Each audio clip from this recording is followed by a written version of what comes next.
Commander Zixara walked through the training halls of Nexus Station with her head held high.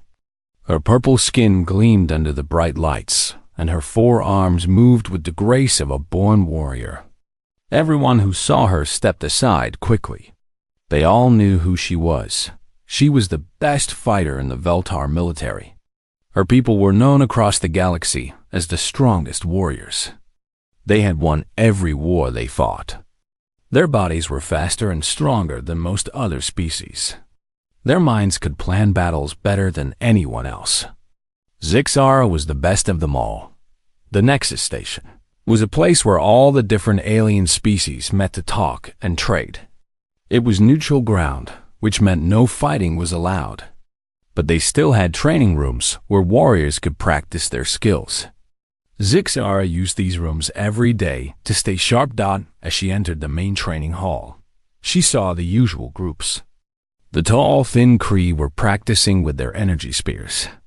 The rock-like Gorons were lifting massive weights. The floating ethereals were working on their mind powers. Everything was normal. Then she saw something that made her stop and stare in the corner of the room. A human was training alone. Humans were new to the galaxy. Their planet, Earth, had only joined the galactic community 5 years ago. Most people thought they were weak. Their planet was supposed to be some kind of dangerous world, but Zixara had never understood why that mattered. Dangerous planets made weak people who needed technology to survive. This human was male, with dark hair and brown skin. He was shorter than Zixara and looked much weaker. He had only 2 arms, which seemed like a huge disadvantage in combat. But what really made her laugh was what he was using to train. While everyone else used advanced energy weapons and shields, the human was swinging around pieces of metal. One was a long blade that he called a sword. Another was a heavy stick with a metal head that looked like some kind of primitive hammer. He even had a bow that shot wooden sticks with sharp points. Other aliens were watching him and whispering to each other. Some were laughing quietly. Zixara could understand why. It was like watching someone try to fight a starship with rocks. She walked closer to get a better look. The human moved smoothly, but his weapons were so basic. She had seen museum displays of ancient weapons that looked more advanced than what he was using. "Excuse me," she said in the common galactic language. The human stopped and turned to look at her. His eyes were dark brown and calm. He did not seem impressed by her presence, which surprised her. Most people showed respect when they met her. "Yes?" he said. His voice was quiet and polite. "I am Commander Zixara of the Veltar hegemony. I could not help but notice your training methods." She looked at his primitive weapons. "Are those actually weapons from your world?" "Some of them, yes. My name is Marcus Chun. I am a member of Earth's diplomatic security team." Zixara blinked in surprise. This weak-looking human was supposed to provide security? Security? For diplomats? That is correct. She looked him up and down again. He was not even wearing armor, just simple clothes. "And you protect people with these ancient weapons?" "Among other things," Marcus said. He did not seem offended by her questions. By now, other aliens in the training room had stopped their own practice to listen. Zixara could feel their attention on her. She was known throughout the station as the best warrior there. What she said and did mattered. "I find it hard to believe that such primitive tools could be effective in modern combat," she said, making sure her voice was loud enough for others to hear. "Perhaps you would be interested in a demonstration of proper fighting techniques?" Marcus looked at her for a long moment. His expression did not change. "Are you challenging me to a sparring match?" "I suppose I am." Zixara smiled, showing her sharp teeth. "Unless you think your ancient weapons would be no match for modern combat skills." The other aliens in the room moved closer. A sparring match between the best Veltar warrior and a human would be interesting to watch. Most of them expected it to be over very quickly. "Very well," Marcus said. He set down his primitive weapons and walked toward the sparring area. Standard galactic combat rules? Of course. Zixara followed him. Standard rules meant they would use training weapons that could not cause real harm. Energy would be set to low levels, and protective fields would prevent serious injury. It was safe, but still allowed for a real test of skill. They both picked up standard training weapons from the rack. These were energy-based weapons that looked like swords, but were made of contained plasma. They would hurt if they hit, but they would not kill. Zixara activated her weapon and spun it expertly in two of her hands, while keeping the other two free for grappling. The energy blade hummed with power. She had used weapons like this to defeat hundreds of opponents. Marcus activated his own weapon and held it in a simple two-handed grip. He stood in a basic fighting stance that looked defensive. "Are you ready?" asked the training room's computer. "Ready," Zixara said confidently. "Ready," Marcus said calmly. "Begin combat simulation." Zixara immediately rushed forward. Her plan was simple: use her superior speed and strength to overwhelm the human before he could react. She had done this many times before. Quick victories were always the most impressive. She swung her energy blade in a powerful arc that should have ended the match in seconds. Marcus was not there when the blade arrived. Somehow, the human had moved out of the way so smoothly that it looked like he had never been in danger at all. Zixara's blade cut through empty air. She spun quickly, expecting to find Marcus off balance and easy to hit. Instead, she found his blade waiting just inches from her neck. "Point to the human," announced the computer. Zixara stared in shock. How had he moved so fast? How had he known exactly where to be? "Shall we continue?" Marcus asked. His voice was still calm, as if nothing interesting had happened. The watching aliens were murmuring in surprise. This was not what anyone had expected to see. Zixara reset her position, her confidence shaken but not broken. "Yes, let us continue." Zixara reset her stance and studied the human more carefully this time. Marcus stood in the same simple position, his weapon held ready but not aggressive. His face showed no pride in scoring the first point. It was like he had expected it to happen. She decided to be more careful. Instead of rushing in, she would use her superior reach and speed to test his defenses. She stepped forward and made a quick thrust toward his shoulder. Marcus moved his blade just enough to deflect her attack. The movement was so small and precise that it barely looked like he had moved at all. But her energy blade slid harmlessly past him. Zixara tried again, this time with a combination of strikes. Left, right, overhead, thrust. Each attack was perfectly timed and executed with all her skill. Any normal opponent would have been overwhelmed. Marcus handled each attack with the same minimal movements. He did not try to counterattack. He did not seem to be struggling. He just made her weapons miss over and over again. The watching aliens were now completely silent. They could see that something unusual was happening, but none of them could understand what it was. Zixara stepped back, breathing harder than she liked to admit. "You fight defensively," she said, trying to keep her voice steady. "I fight as the situation requires," Marcus replied. "Perhaps you are afraid to attack?" "Perhaps I am waiting for the right moment." This answer bothered her more than an insult would have. There was something in his tone that suggested he was not taking her seriously. Like he was playing with a child. She decided to increase the intensity. Using all four of her arms, she picked up a second training weapon. Now she had 2 energy blades and 2 free hands for grappling. This was her preferred fighting style, and no one in the galaxy could match her when she fought this way. "Computer, increase weapon power to medium level," she commanded. Power increased. Warning: medium-level combat can cause injury. Marcus said nothing. He just adjusted his grip slightly and waited. Zixara attacked with everything she had. Two blades spinning in deadly patterns while her free hands tried to grab him. She was faster than any human should be able to follow. Her attacks came from 4 different directions at once, but Marcus was still there when the attack was over. Completely unharmed, not only had he avoided her weapons, but somehow during the exchange, he'd gotten behind her. His blade was pressed against her back.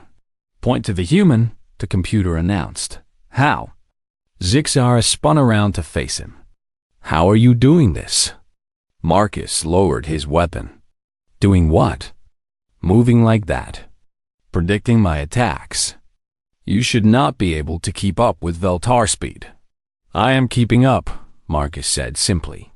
The crowd of watching aliens was getting larger.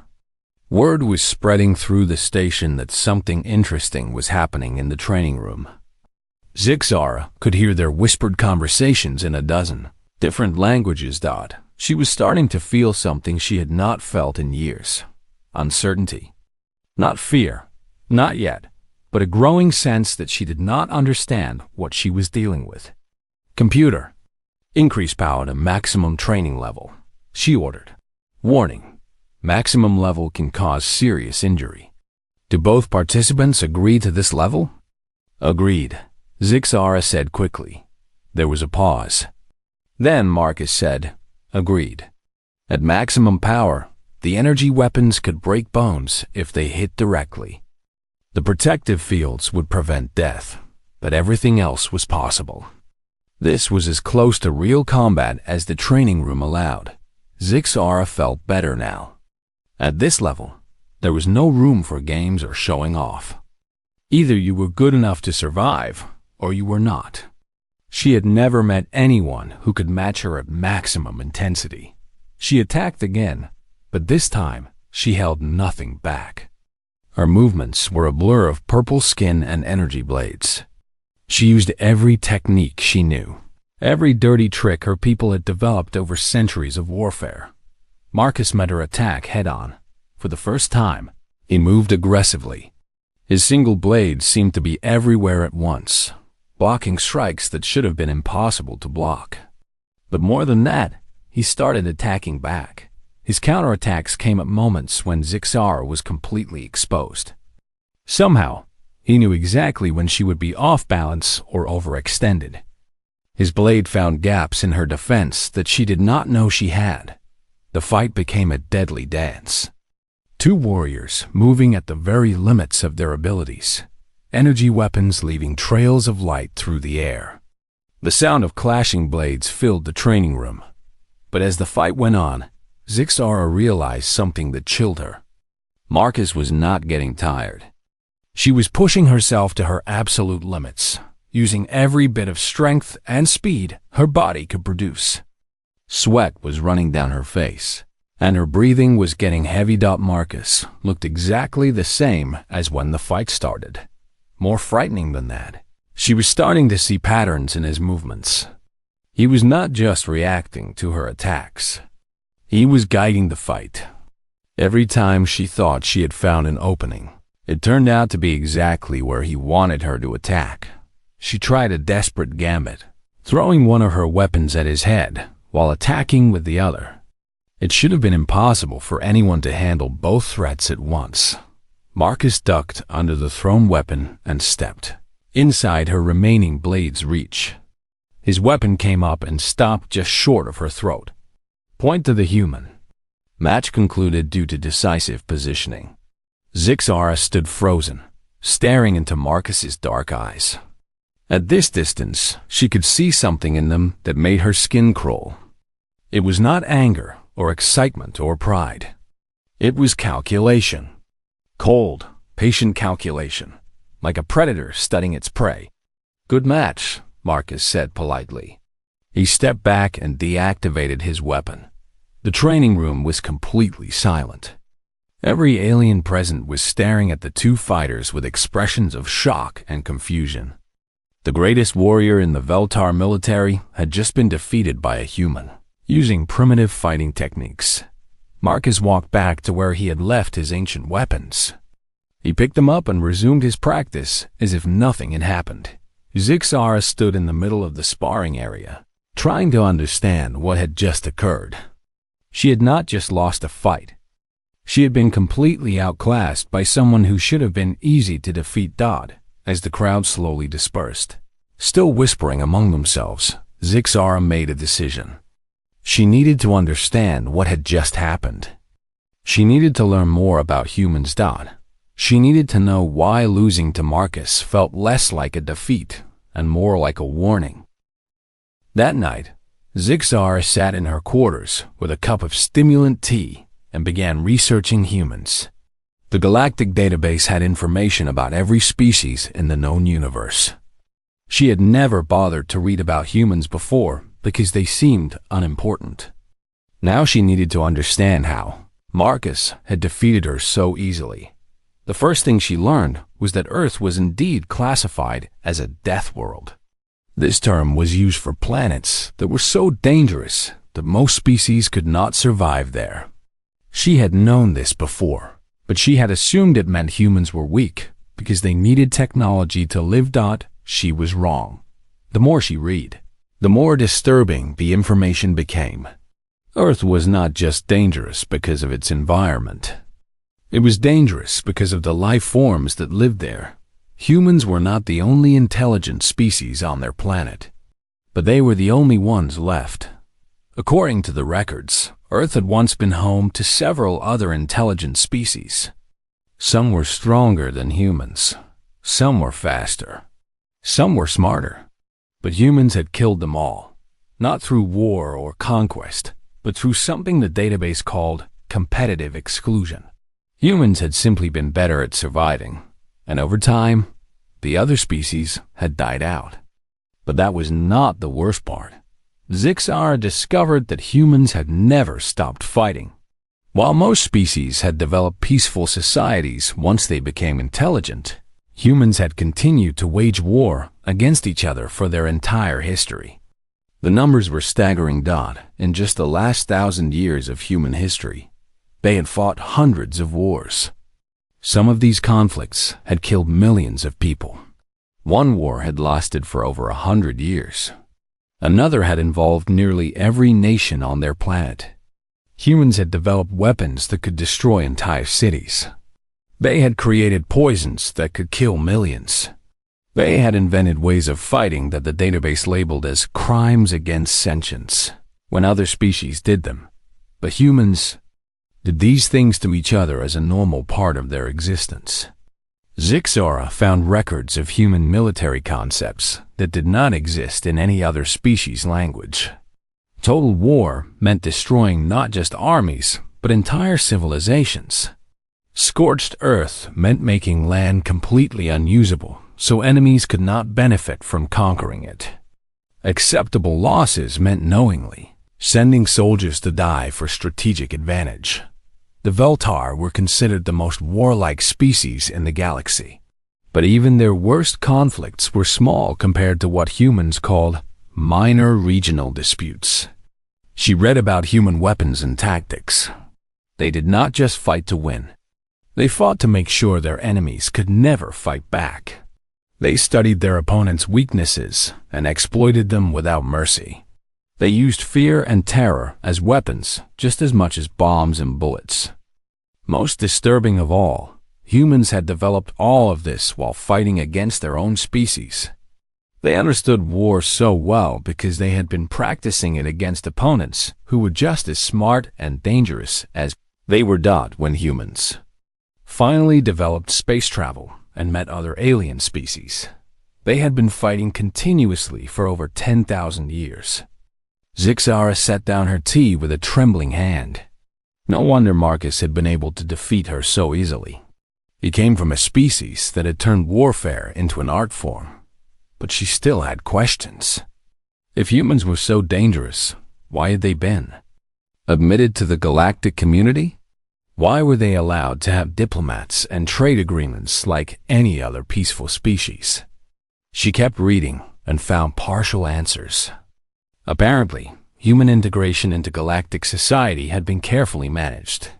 They were restricted in what weapons they could bring to space. Their military was limited in size. They had signed treaties promising to follow galactic laws about warfare. But there were gaps in the information, classified sections that her security clearance could not access, references to agreements that were not in the public database. Zixara realized there was more to the human story than what was available to most people. The next day, she returned to the training room. Marcus was there again, practicing with the same primitive weapons. She watched him for a while before approaching. "I have been reading about your species," she said. Marcus paused in his practice. "Have you? And what did you learn?" "That humans have been at war for their entire existence. That is mostly accurate. The records say your people have killed billions of other humans in conflicts. Also accurate." His calm acceptance of these facts bothered her more than denial would have. "Does this not disturb you?" Marcus considered the question. "My species learned to survive on a world that wanted to kill us. We became very good at it. This disturbs some people, but it is simply what we are." "I want another match," Zixara said suddenly. Marcus looked at her with interest. "Why?" "Because I need to understand. Yesterday, you defeated me, but I felt like you were holding back. I want to see what you are really capable of." "That might not be wise. I can handle whatever you show me." Marcus was quiet for a long moment. Then he nodded. "Very well. But this time, we use minimal restrictions." They moved to the sparring area again, but this time, Marcus made a request. "Computer, disable audience recording functions and set privacy mode." Privacy mode engaged. "This session will not be recorded or broadcast." Zixara noticed that the usual crowd of spectators was smaller today. Word of yesterday's match had spread, but many aliens seemed nervous about watching another confrontation between her and Marcus. They picked up their weapons and faced each other. Marcus's stance was different this time. More relaxed, but somehow more dangerous. "Begin," the computer announced. This time, Marcus attacked first. The difference was terrifying. Yesterday, he had been defensive and reactive. Today, he moved like a completely different person. His attacks came in combinations that Zixara had never seen before. Not just sword work, but grappling, striking, and tactics that seemed designed to cause maximum psychological impact. He did not just try to hit her. He moved in ways that made her instinctively afraid. He attacked from angles that triggered her prey responses. He made sounds that her species' brain interpreted as threats from a predator. For the first time in her adult life, Zixara felt genuine fear during combat. Worse than that, she could tell he was still holding back. The human was fighting at a level that pushed her to her limits, but she sensed vast reserves of capability that he was not using. When the match ended with her defeat, Marcus immediately returned to his normal, polite demeanor. "Are you all right?" he asked with genuine concern. Zixara realized she was shaking, not from exhaustion, but from the psychological impact of facing something her instincts recognized as an apex predator. "What are you?" she whispered. Marcus studied her for a moment before answering. "I am what my world made me. Nothing more, nothing less." As he walked away, Zixara understood that her research had only shown her the surface. The real question was not what humans had been, but what they had become after joining galactic society, and whether the rest of the galaxy truly understood what they had invited to live among them. 3 days later, alarms began screaming throughout Nexus Station. Zixara was in her quarters when the emergency alert reached her personal communicator.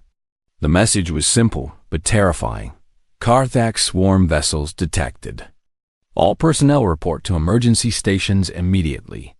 The Karthak were nightmare creatures that haunted the outer rim of the galaxy.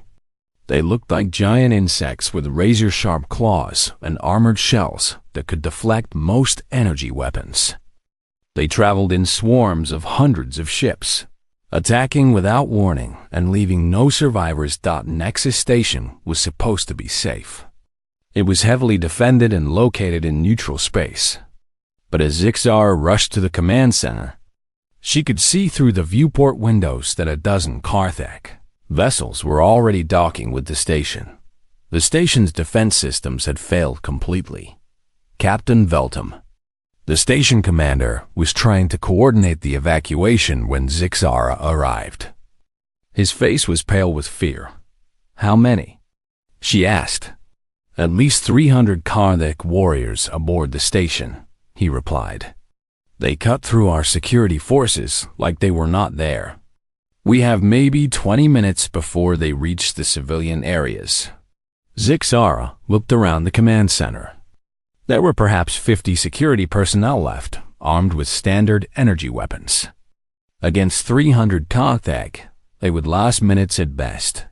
"Where are the escape pods?" she asked.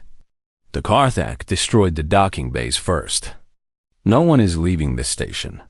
The reality of their situation hit her. They were trapped with some of the most vicious killers in the galaxy. The Carthag did not take prisoners. They did not negotiate. They simply killed everything they found and took whatever they wanted. "What about the diplomatic quarters?" Zixara asked. "Are there any military personnel there who can help?" "Just the human. Marcus." Zixara had almost forgotten about him. "Where is he now?" Last report had him in Section C, near the diplomatic suites. "But he is probably hiding with the other civilians." Zixara doubted that. Nothing she had learned about humans suggested they were the type to hide when there was danger. An explosion shook the station, and emergency lights began flashing. Through the communication system, they could hear screaming and the horrible clicking sounds that Carthag made when they were hunting. "Sir," one of the security officers said, "we are receiving reports of Carthag moving through sections A and B. They are heading for the main civilian areas." Captain Veltom looked at the tactical display with despair. "We cannot stop them. There are too many, and they are too spread out." Another explosion, closer this time. The Carthag were using their preferred tactic of spreading terror by destroying everything in their path. Zixara made a decision. "I am going to Section C." "Why?" the captain asked. "To find the human. He is just one person. What difference can he make?" Zixara thought about her fights with Marcus, about the cold calculation in his eyes, about the research she had done into human warfare. "Maybe none," she said, "but I want to see what he does when the restrictions are removed." She took a weapon from the security rack and headed for Section C. The corridors were filled with smoke and the smell of burned metal. Bodies of station security lay where they had tried to make a stand. The Carthag had cut through them without slowing down. As she moved deeper into the station, the sounds of combat grew louder. But there was something odd about it. She could hear Carthag weapons firing, but she could also hear other sounds. Explosions that did not sound like Carthag weapons. Screaming that sounded like it was coming from the attackers, not the victims. She found Marcus in a service corridor near the diplomatic quarters. But he was not hiding. He was hunting. The human had changed into different clothes. Instead of his usual diplomatic outfit, he wore all black. His face was painted with dark patterns that made him harder to see in the shadows. He carried weapons, but not the standard energy rifles that everyone else used. He had explosives. Projectile weapons that fired metal bullets instead of energy. Knives that looked much more deadly than the training weapons she had seen him use. Equipment that she did not recognize but that looked designed for killing. But more than the weapons, it was Marcus himself that had changed. The polite, calm diplomat was gone. In his place was something that moved like a predator. His eyes constantly scanned for threats. Every movement was deliberate and deadly. Zixar followed him from a distance, trying to understand what she was seeing. Marcus did not fight the Carthag the way station security had tried to fight them. He did not meet them head-on or try to defend fixed positions. Instead, he used tactics that she had never seen before. He set traps. Explosive devices hidden in places where the Karthak would trigger them while pursuing fleeing civilians. When the creatures came to investigate the explosions, Marcus would attack from behind, killing several before disappearing into the maintenance shafts. He used psychological warfare. Karthak bodies started appearing in places designed to be found by other Karthak. But these bodies had been arranged in ways that were clearly meant to send a message. The Karthak began to move more cautiously, looking over their shoulders instead of charging forward. Most frightening of all, Marcus seemed to understand how the Karthak thought. He predicted where they would go and what they would do. He turned their own tactics against them, using their aggressive nature to lead them into ambush. Zixara watched him kill 8 Karthak warriors in 15 minutes. None of them ever saw him coming. None of them had a chance to fight back. But it was not just the killing that disturbed her. It was the efficiency. Marcus wasted no movement, no ammunition, no opportunity. Every action served multiple purposes. Every kill was designed to make the surviving Karthak more afraid and less effective. She realized she was watching a master at work.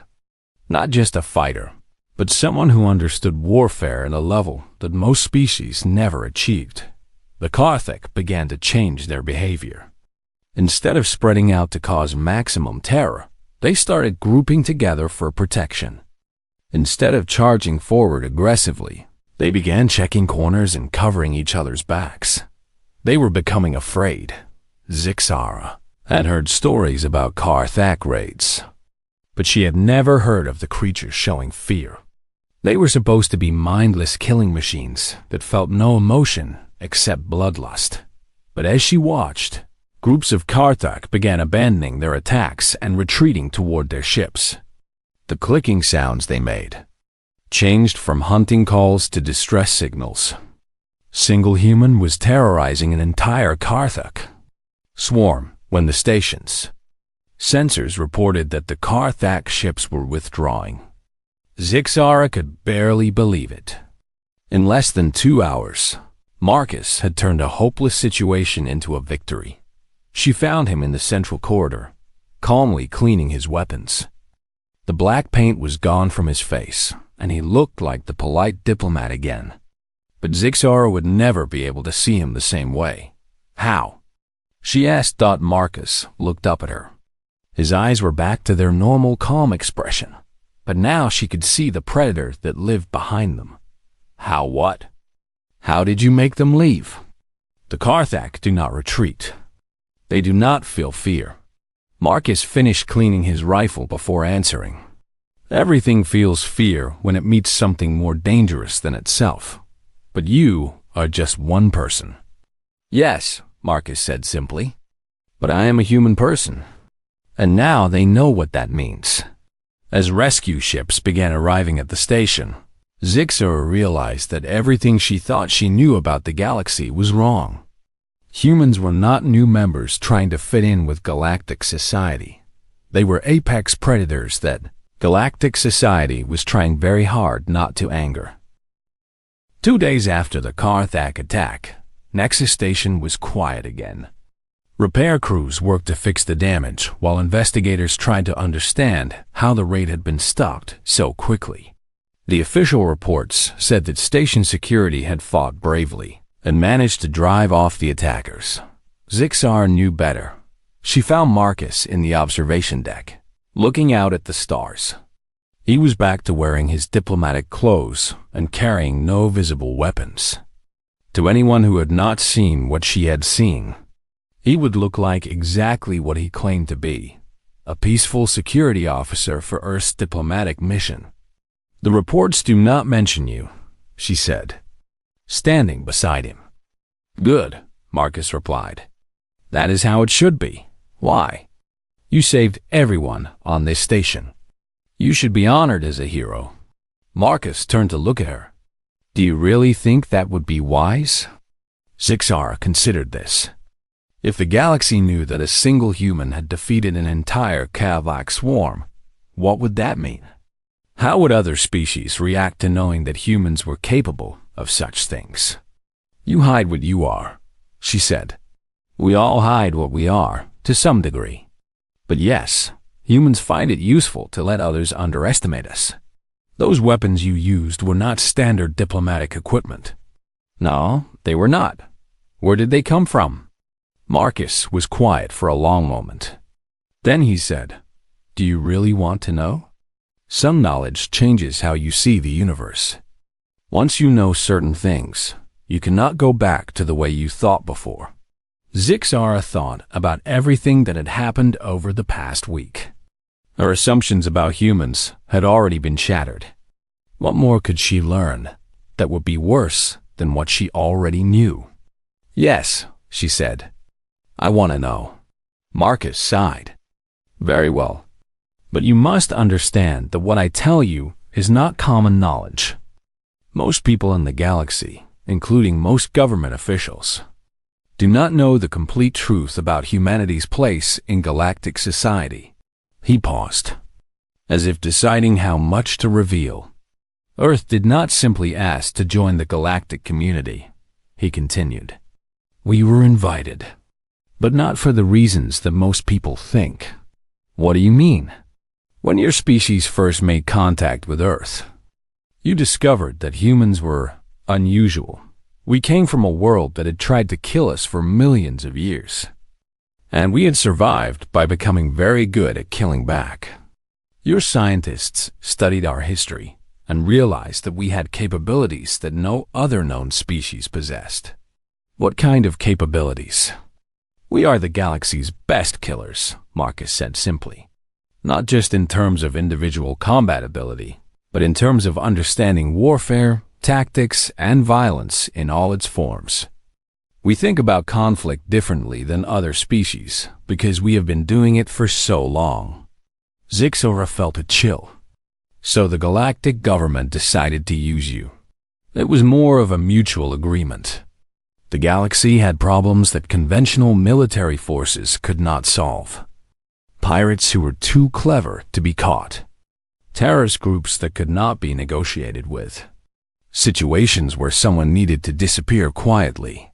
And humans were willing to do these things? Marcus looked back out at the stars. We were good at them. And frankly, most humans find peace to be unnatural. We need something to fight against, or we start fighting each other. Giving us external targets to focus on helps maintain stability on Earth. So when the Carthage attacked, I was already here for a reason. Carthage raids have been increasing in this sector, and conventional forces have been unable to stop them. I was sent to study them and find a solution. You were hunting them. In a way, yes. Though I had hoped to gather more intelligence before taking action. The attack on the station forced me to improvise. Zixara tried to process this information. How many humans like you are there? Officially? Earth maintains a very small military force for self-defense only. Unofficially? Marcus shrugged. Enough. Enough for what? Enough to handle problems that other species cannot solve. Enough to ensure that truly dangerous threats do not spread beyond their point of origin. Enough to maintain the peace that allows galactic civilization to function. The implications of this were staggering. The other species do not know? Some governments know.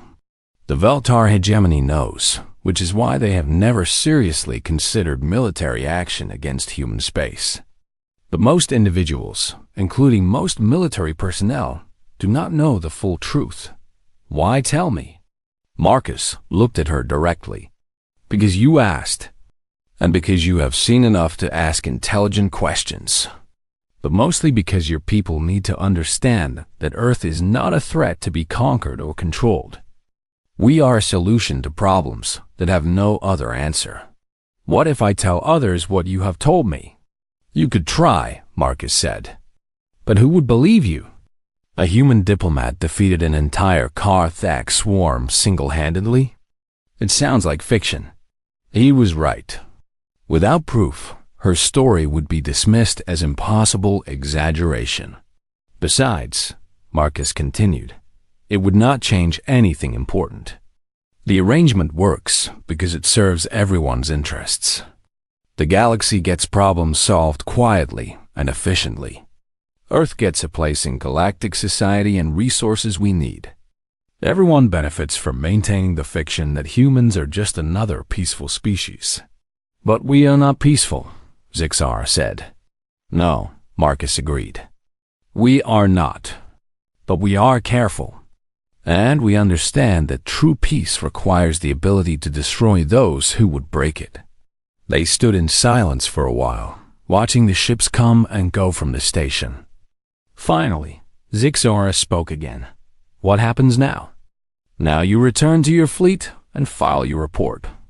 You will say that you participated in a cultural exchange program and learned valuable lessons about working with other species. You will recommend that the hegemony maintain positive relations with Earth. And what will you do? Continue my mission. The Carthag problem is not solved yet. They will be more careful now, but they will return eventually. When they do, I will be ready. Zixar left the observation deck with her mind full of new understanding. She had sought to prove her superiority over a human warrior and instead learned that she had been playing a game whose rules she did not understand. When she returned to her ship, she filed exactly the report that Marcus had suggested. But privately, she made sure that certain classified files were updated with new assessments of human military capabilities. Not because she wanted to betray what Marcus had told her, but because her people needed to understand what they were dealing with. The Veltar prided themselves on being realistic about threats and opportunities, and humans. She now knew where the most dangerous opportunity in the galaxy. As her ship departed Nexus Station, Zixar looked back at the place where she had learned to see the universe differently. Someone